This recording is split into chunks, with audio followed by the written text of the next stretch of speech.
Hello నమస్తే, welcome back to my YouTube channel వేసీ paradise. I am Gajavalli Sai Sahiti. ఈరోజు summer special కేరళలో ఎంతో ఫేమస్ అయిన సీమ చింతకాయ గ్రేవీ కర్రీ. మీ అందరికీ సీమ చింతకాయలు తెలిసే ఉంటాయి కదా. పండు సీమ చింతకాయలు అయితే డైరెక్ట్గా తినడానికి చాలా టేస్టీగా ఉంటాయి, కానీ పచ్చి సీమ చింతకాయలు తినడానికి కొంచెం వగరుగా ఉంటాయి కదా. అందుకే ఆ పచ్చి సీమ చింతకాయలతోటి కర్రీ ఎలా చేసుకోవాలో చూపించబోతున్నాను. మరి రెసిపీ ప్రాసెస్ చూసేద్దామా? Let's begin the recipe process. First అయితే సీమ చింతకాయల్లో నుంచి విత్తనాలను సపరేట్ చేసుకోవాలి. బయట తోలు ఎర్రగా ఉందంటే లోపల కూడా సీమ చింతకాయలు పండాయని అనుకుంటూ ఉంటారు, కానీ ఇలా తెల్లగా ఉన్నాయంటే అవి ఇంకా పండలేదని అర్థం. ఈ కర్రీ కోసం కేవలం పచ్చిగా ఉన్న సీమ చింతకాయలు మాత్రమే యూజ్ చేసుకోవాలి. మీరు కనుక పండిన సీమ చింతకాయలు యూజ్ చేశారు అంటే కర్రీ తీయగా ఉంటుందని గుర్తుంచుకోండి. ఈ మధ్య కాలంలో సీమ చింతకాయలు కనిపించటమే చాలా తక్కువైపోయాయి. మీకు కనుక దొరికితే ఖచ్చితంగా తీసుకొచ్చి ఏదో ఒక విధంగా యూజ్ చేసుకోండి. దీనివల్ల చాలా హెల్త్ బెనిఫిట్స్ ఉన్నాయి. సో ఇక్కడ చూపించిన విధంగా సీడ్స్ని ఇలా సపరేట్ చేసుకొని వీటిని పక్కన పెట్టుకోండి. మనం ఈ కర్రీని కొబ్బరి పాలు యూజ్ చేసుకొని చేస్తే చాలా టేస్టీగా ఉంటుంది. దానికోసం ఇలాగా ఒక చిన్న చిప్ప కొబ్బరి తీసుకోండి.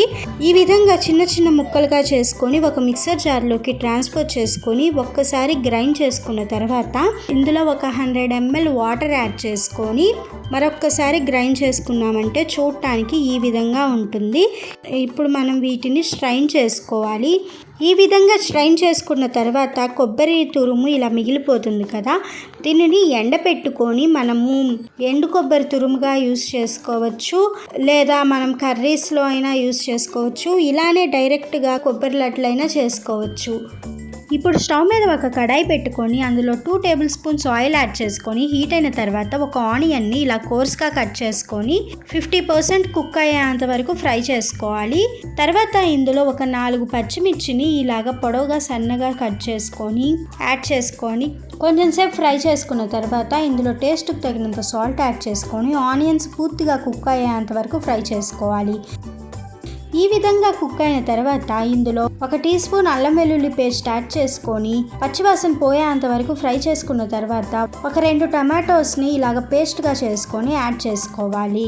మీ దగ్గర టమాటా ప్యూరీ ఉంటే అదైనా యూజ్ చేసుకోవచ్చు. టమాటా పేస్ట్ మొత్తం బాగా ఫ్రై అయిన తర్వాత ఇందులో 1 టీ స్పూన్ ధనియాలు జీలకర్ర కలిపి చేసిన powder, 1 teaspoon garam masala, మీ స్పైస్ లెవెల్స్ని బట్టి కారం యాడ్ చేసుకొని మసాలాలన్నీ పూర్తిగా ఫ్రై అయిన తర్వాత ఇందులో పక్కన ఉంచుకున్న సీమ చింతకాయలన్నిటినీ యాడ్ చేసుకొని 1 మినిట్ అలా ఫ్రై చేసుకున్న తర్వాత మూత పెట్టుకొని మరొక 2 మినిట్స్ మగ్గనివ్వాలి. ఇప్పుడు ఇందులో ఒక 50 ml వాటర్ యాడ్ చేసుకొని మరొకసారి మిక్స్ చేసుకొని ఒక 5 మినిట్స్ లో ఫ్లేమ్ మీద మూత పెట్టి వదిలేయండి. మూత తీసిన తర్వాత ఒక్కసారి మిక్స్ చేసుకొని ముందుగానే రెడీ చేసి ఉంచుకున్న కొబ్బరి పాలు అన్నిటినీ కూడా యాడ్ చేసుకొని మరొక్కసారి మిక్స్ చేసుకొని కొబ్బరి పాలు మరగటం స్టార్ట్ అయిన వెంటనే మూత పెట్టుకొని లో టు మీడియం ఫ్లేమ్ మీద ఉంచుకొని మధ్య మధ్యలో చెక్ చేసుకుంటూ గ్రేవీ ఈ విధంగా దగ్గరికి పడేంత వరకు వెయిట్ చేయాలి. వన్స్ ఇలా గ్రేవీ దగ్గర పడిన వెంటనే స్టవ్ ఆఫ్ చేసుకొని చపాతీ, రోటీ, రాన్, పలావ్, బిర్యానీ, రైస్ ఇలా దేనితో పాటు సర్వ్ చేసుకున్నా చాలా టేస్టీగా ఉంటుంది. మరి సీమ చింతకాయ గ్రేవీ కర్రీ నచ్చిందా? అయితే ఈ సమ్మర్లో ట్రై చేసి చూడండి. Stay tune for more interesting recipes.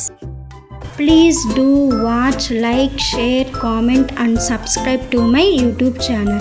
Thank you for watching. Bye bye.